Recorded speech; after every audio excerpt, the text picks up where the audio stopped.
ಬ್ಯಾಂಕ್ಗೆ ಹೋಗಿ ಮತ್ತೆ KYC ಡಾಕ್ಯುಮೆಂಟ್ ಕೊಡೋಕ್ಕೆ ಬೇಜಾರಾಗಿದೆಯಾ? ಆಗಸ್ಟ್ 2026ರಿಂದ ಇದಕ್ಕೆ ಫುಲ್ ಸ್ಟಾಪ್. CKYC 2.0 ಬಂದಿದೆ. ಹಾಯ್ ಎವ್ರಿವನ್, ನಾನು ವಿನಿತಾ. CVF ಫಿನಾನ್ಸ್ಗೆ ಸ್ವಾಗತ. CKYC ಪಾರ್ಟ್ 1 ನೋಡಿದ್ದೀರಾ? ನೋಡಿಲ್ಲ ಅಂದರೆ ಡಿಸ್ಕ್ರಿಪ್ಷನಲ್ಲಿ ಲಿಂಕ್ ಇದೆ, ನೋಡಿ. ಆ್ಯಂಡ್ CKYC ಕಾರ್ಡ್ ಡೌನ್ಲೋಡ್ ಮಾಡೋದು ಯಾವ ಥರ ಅಂತ ಲಾಸ್ಟಲ್ಲಿ ನಾನು ತೋರಿಸ್ತೀನಿ. ಈ ವಿಡಿಯೋ ಸ್ಕಿಪ್ ಮಾಡ್ದಲೇ ನೋಡಿ. ಇವತ್ತಿನ ಸ್ಕ್ರಿಪ್ಟ್ CKYC 2.0 ಪಾರ್ಟ್ 2. CKYC 2.0ನಲ್ಲಿ 3 ದೊಡ್ಡ ಬದಲಾವಣೆ ಇದೆ. ಮೊದಲನೇ ಬದಲಾವಣೆ, ಒಂದು ಒಪ್ಪಿಗೆ ಒಂದು ಬ್ಯಾಂಕ್. ಒಂದೇ ಸಾರಿ ಒಪ್ಪಿಗೆ ಕೊಟ್ಟರೆ ಬ್ಯಾಂಕ್, ಇನ್ಶೂರೆನ್ಸ್, ಮುಂದೆ ಮ್ಯೂಚುವಲ್ ಫಂಡ್ ಕೂಡ ನಿಮ್ಮ CKYC ಡೀಟೇಲ್ಸ್ ತೊಗೋಬೋದು. ಮತ್ತೆ ಡಾಕ್ಯುಮೆಂಟ್ ಕೊಡೋ ಅವಶ್ಯಕತೆ ಕಡಿಮೆ ಆಗುತ್ತೆ. ಎರಡನೆಯದಾಗಿ ರಿಯಲ್ ಟೈಮ್ ಅಪ್ಡೇಟ್. ನಿಮ್ಮ ಅಡ್ರೆಸ್ ಚೇಂಜ್ ಆದರೆ CKYCನಲ್ಲಿ ವೇಗವಾಗಿ ಅಪ್ಡೇಟ್ ಆಗುತ್ತೆ. ಮೂರನೆಯದಾಗಿ ವೇಗವಾಗಿ ಖಾತೆ ಓಪನಿಂಗ್. ಲೋನ್, ಹೊಸ ಖಾತೆ ಪ್ರೋಸೆಸ್ ಇನ್ನಷ್ಟು ವೇಗವಾಗಿ ಸುಲಭವಾಗಿ ಆಗುತ್ತೆ. ಇದೆಲ್ಲ ಆಗೋಕ್ಕೆ ನಿಮ್ಮ ಮೊಬೈಲ್ ನಂಬರ್ CKYC ಬ್ಯಾಂಕ್ ರೆಕಾರ್ಡ್ನಲ್ಲಿ ಅಪ್ಡೇಟ್ ಆಗಿರಬೇಕು. ಏಕೆಂದರೆ ಪ್ರತಿ ಬಾರಿ ನಿಮ್ಮ CKYC ಡೀಟೇಲ್ಸ್ ಆಕ್ಸೆಸ್ ಮಾಡೋಕ್ಕೆ OTP ಮೂಲಕ ನಿಮ್ಮ ಒಪ್ಪಿಗೆ ಬೇಕಾಗುತ್ತೆ. ನಿಮ್ಮ CKYC ಕಾರ್ಡನ್ನು ಡಿಗಿ ಲಾಕರ್ ಮೂಲಕನೂ ಪಡಿಬೋದು. ಮೊದಲಿಗೆ ಬ್ಯಾಂಕ್ ಮತ್ತು ಇನ್ಶೂರೆನ್ಸ್ ಕಂಪನಿಗಳು ಇದನ್ನು ಬಳಸ್ತವೆ. ಮ್ಯೂಚುವಲ್ ಫಂಡ್ ಮತ್ತು ಸ್ಟಾಕ್ ಬ್ರೋಕರ್ಗಳು ಮುಂದೆ ಹಂತವಾಗಿ ಬಳಸ್ತವೆ. ಬ್ಯಾಂಕ್ ಸ್ಟಾಫ್ಗೆ ಇದು ತುಂಬ ಒಳ್ಳೆಯದು.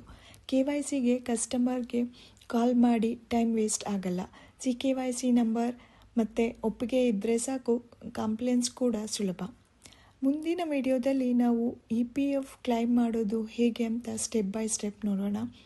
ಆದರೆ ಅದಕ್ಕಿಂತ ಮುಂಚೆ ನಿಮ್ಮ ಮೊಬೈಲ್ ನಂಬರ್ ಅಪ್ಡೇಟ್ ಇದೆಯಾ ಅಂತ ಚೆಕ್ ಮಾಡಿ. ಅಪ್ಡೇಟ್ ಇಲ್ಲ ಅಂದರೆ ನಿಮ್ಮ ಬ್ಯಾಂಕ್ ಬ್ರ್ಯಾಂಚಿಗೆ ಹೋಗಿ ಅಥವಾ ನಿಮ್ಮ ಬ್ಯಾಂಕಿನ net banking or mobile banking application ಮೂಲಕ ಅಪ್ಡೇಟ್ ಮಾಡಿಸಿಕೊಳ್ಳಿ.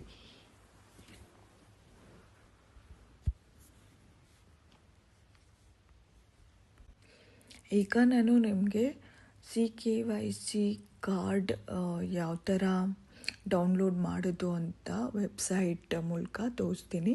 ಫಸ್ಟು ಗೂಗಲಲ್ಲಿ ಹೋಗ್ಬಿಟ್ಟು website address hockey www.ckYcindia.in. Next view your CKYC card ಅಂತ ಇರುತ್ತೆ. ಅದರ ಮೇಲೆ ಕ್ಲಿಕ್ ಮಾಡಿದ ಮೇಲೆ ನಿಮ್ಮದು ಮೊಬೈಲ್ ನಂಬರ್ ಎಂಟರ್ ಮಾಡಿ ಮತ್ತು ಕ್ಯಾಪ್ಚಾ ಎಂಟರ್ ಮಾಡಿ, ಆಮೇಲೆ ಸಬ್ಮಿಟ್ ಮಾಡಿ ಆದಮೇಲೆ ನಿಮ್ಮ ಮೊಬೈಲ್ಗೆ ಒಂದು OTP ಬರುತ್ತೆ. ಆ OTPನ ಎಂಟರ್ ಮಾಡಿ ಆದಮೇಲೆ ನಿಮಗೆ ಒಂದು SMS ಬರುತ್ತೆ, CKYCR-S ಇಂದ ರಿಕ್ವೆಸ್ಟ್ ID ಅಂತ. ಆ SMS ಮೇಲೆ ಕ್ಲಿಕ್ ಮಾಡಿದ್ರೆ ಅದರಲ್ಲಿ ಒಂದು ಲಿಂಕ್ ಇರುತ್ತೆ. ಆ ಲಿಂಕ್ನ ಕ್ಲಿಕ್ ಮಾಡಿ. ಇದು ಪಾಸ್ವರ್ಡ್ ಪ್ರೊಟೆಕ್ಟೆಡ್ ಆಗಿರುತ್ತೆ. ನಿಮ್ಮದು date of birth hockey submit ಮಾಡಿದ್ರೆ ನಿಮ್ಮದು CKYC ಕಾರ್ಡ್ ಡೌನ್ಲೋಡ್ ಆಗುತ್ತೆ. ಇದರಲ್ಲಿ CKYC ನಂಬರ್ ಕೂಡ ಇರುತ್ತೆ, 14 ನಂಬರ್ದು. ಸೊ CKYC ನಂಬರ್ ನಿಮ್ಮ ಹತ್ರ ಇಲ್ಲ ಅಂತ ಹೇಳಿದ್ರೆ ಈಗಲೇ ಈ ಕಾರ್ಡ್ ಡೌನ್ಲೋಡ್ ಮಾಡಿ ಮೊಬೈಲ್ನಲ್ಲಿ ಸೇವ್ ಮಾಡಿ ಇಟ್ಕೊಳ್ಳಿ. ಇನ್ ಕೇಸ್ ಎಮರ್ಜೆನ್ಸಿ ನೀವು ಅಕೌಂಟ್ ಓಪನ್ ಮಾಡಬೇಕು, ಏನಾದರೂ ಇನ್ಶೂರೆನ್ಸ್ ಪರ್ಚೇಸ್ ಮಾಡಬೇಕು ಅಂದರೆ ನಿಮ್ಮದು ಎಲ್ಲ KYC ಡಾಕ್ಯುಮೆಂಟ್ಸು, ಪ್ಯಾನು, ಆಧಾರ್ ಎಲ್ಲ ಕೊಡೋದು ಬೇಕಾಗಲ್ಲ.